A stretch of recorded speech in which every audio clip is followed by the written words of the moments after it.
Nerderotic.com. It has been a long time since I've been this excited about a Marvel film. This reignites my love of the MCU. I kind of thought it was done after Endgame, and I was okay reviewing them for this channel and mildly liking them, but I have to be honest, I'm not that excited about Black Widow. It doesn't look terrible, but I'm not excited about it, and I'm not excited about the Eternals. For obvious reasons, that's a video for another day.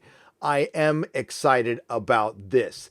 If it's true, it's not a done deal yet, but it looks like Sam Raimi might be directing Doctor Strange 2. This could be the greatest MCU film of all time. But before I get started, if you like independent content here on YouTube and you like what I do, please consider subscribing to the channel and liking and sharing the videos. That is the only way an independent content creator like yours truly and your favorite YouTuber can stay competitive against the giant corporations that YouTube has decided to prioritize. Now, if you've been around this channel for years, you know I am a giant Sam Raimi fan, a giant Ash hole. I love Ash vs. Evil Dead, Army of Darkness. I love Drag Me to Hell. I love Darkman. I love Sam Raimi.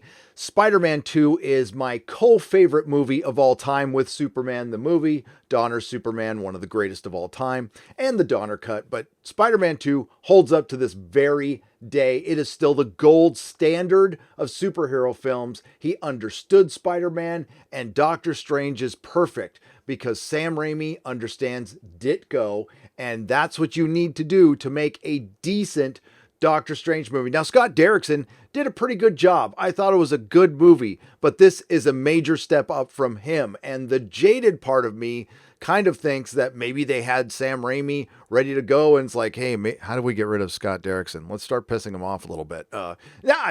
I'm not saying Kevin Feige would do that, but maybe I am saying that because they do that in Hollywood all the time. This is a shot in the arm that the MCU, quite frankly, needed with a lot of fans, the ones they've been alienating over the last year with all of their virtue signaling, quite frankly, with female Thor, Taika Waititi's statements, I'll ruin your mythos in a minute, baby. Even if that was an off-the-cuff joke, a lot of fans took it the wrong way, and we've seen the MCU going in a very bad direction. Now, I'm not ready to say that I'm fully on board because I didn't like what I was hearing for the last year, but I am excited about this, but they could still screw it up as well. We still have Captain Marvel 2 coming out, and we also have the aforementioned Eternals. Again, I don't think Black Widow's going to be that bad. I just don't care about a dead character in a prequel. I think there should be a moratorium on that for quite some time. But let's get to Variety. Sam Raimi in talks to direct Doctor Strange 2 exclusive.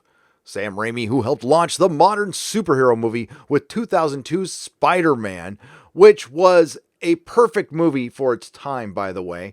If you all remember, it came out right after 9/11, a few months after 9/11, and the country really needed to escape. It really needed to feel good. It really needed to not think about what was going on. Kind of like the times we have right now. Remember escapism, Hollywood? That's what Spider-Man was. That's why it was so well timed and so well received. Is in talks to direct Doctor Strange in the Multiverse of Madness for Marvel Studios, Variety has learned.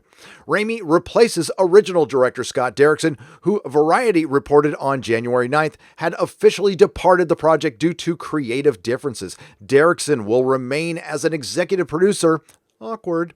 Raimi, meanwhile, will need to get up to speed before the film's scheduled production start date in May. I'm guessing he'll get up to speed. I'm guessing Sam Raimi has read more comics than most directors out there, and seeing that he has directed Spider-Man and Spider-Man 2 and Spider-Man 3 and Darkman, and again, Drag Me to Hell, a PG-13 horror movie that was very, very good and creepy. So it can be done if Feige lets him, and that's the most important part.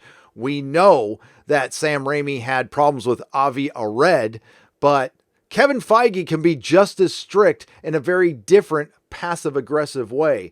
Avi Arad is more of an in-your-face guy. Kevin Feige is famously passive-aggressive. Marvel had no comment. After finishing his Spider-Man trilogy for Sony Pictures with 2007 Spider-Man 3, Raimi's output as director slowed considerably, with just one horror pick, Drag Me to Hell, which I liked, and 2009's Disney's The Wizard of Oz prequel, The Oz the Great and Powerful, which I did not see in 2013. Instead, he's been busy as a producer, helping relaunch various horror franchises like Poltergeist and his own classic Evil Dead. And that's what I wanted to talk about a little bit. Ash vs. Evil Dead. I know everybody loves to cite Cobra Kai as the best example of bringing back a franchise, honoring the legacy characters, and introducing new characters. I thought it was done much better in season 1 than in season 2.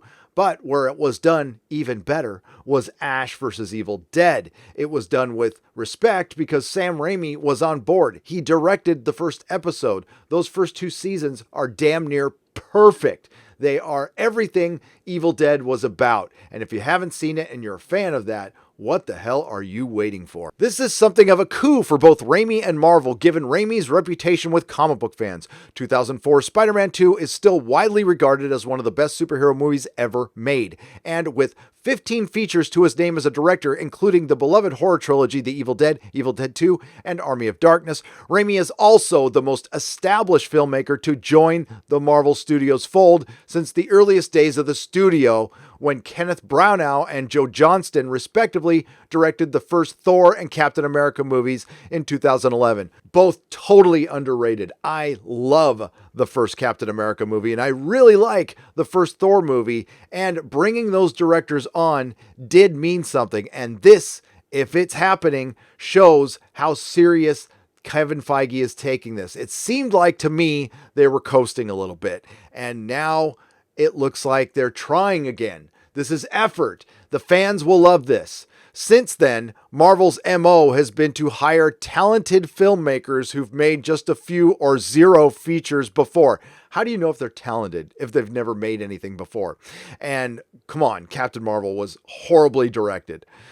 And nothing at a blockbuster scale like Joss Whedon and Anthony and Joe Russo. And yes, of course, I forgot Joss Whedon. And it's easy to forget Joss Whedon considering his behavior of late. James Gunn, Ryan Coogler, and Taika Waititi. Raimi, by contrast, comes to Doctor Strange 2 with his own distinctive visual style, which fits perfect, and decades of experience with making tentpole movies, especially featuring Marvel superheroes. And as you know, Doctor Strange got a bit of a mention in Spider-Man 2. Benedict Cumberbatch is returning as the Sorcerer Supreme after his 2016 debut and subsequent appearances in Thor Ragnarok, Avengers Infinity War, and Avengers Endgame. Benedict Wong and Cheadle, the guy from Serenity, the guy who I wanted to play the Doctor in Doctor Who, are also expected to reprise their roles from the original film as, respectively, fellow Sorcerer Wong and Strange's compatriot turned nemesis, Carl Mordo.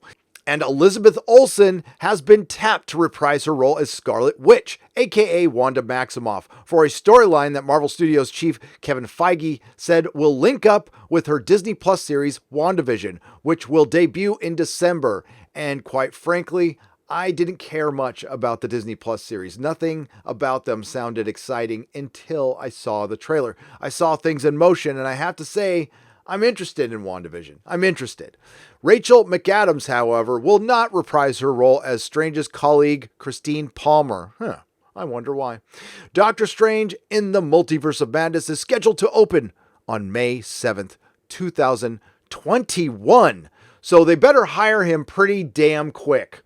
Marvel Studios' next theatrical project, Black Widow, will open on May 1st, followed by The Eternals on November 6th, and Shang-Chi and the Legend of the Ten Rings on February 12th, 2021. I'm guessing Doctor Strange is going to probably get delayed at this point, but it will be worth it and probably not delayed very long. It seems like the turnaround on these films is fast, especially with The Eternals, which sounds like they shot it in a couple of months inside of a building in front of a green screen. Again, very concerned about that film despite its cast. I was worried that Marvel was getting pretty cookie cutter, which it was, quite frankly, and this brings personality to the MCU. Sam Raimi's distinctive style is perfect for Doctor Strange. So at the very least, I have one movie to really look forward to. I can't wait for this one. Hopefully, it doesn't get screwed up. Cross your fingers. Make this happen. Marvel and Disney, and it'll be worth it alone for the Bruce Campbell cameo. Hail to the king, baby. Please like, share, and subscribe if you like what you heard. If you didn't like what you heard, I thank you for listening this long. We will talk more about this in future live streams, and I will see you in the next video. Nerderotic.com. Please subscribe.